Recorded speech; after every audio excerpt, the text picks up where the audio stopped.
Plants. Plants are living things. They need food, water and air to grow.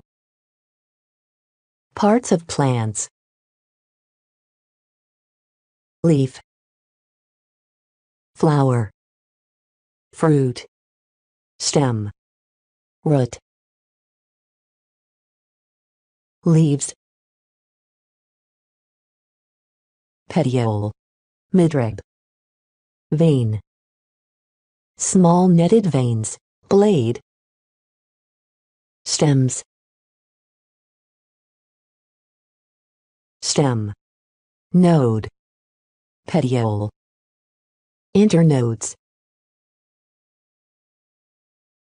roots. There are two types of roots: fibrous root,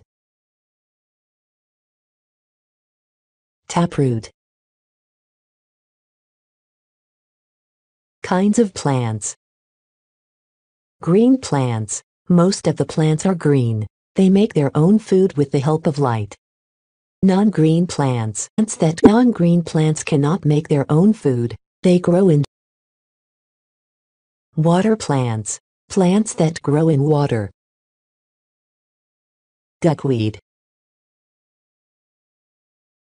fanwort, water lettuce, water hyacinth.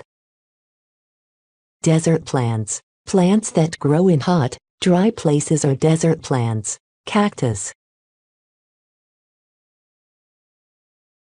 Palm tree, mountain tree. Plants that grow in cold places have needle-like leaves. Conifer.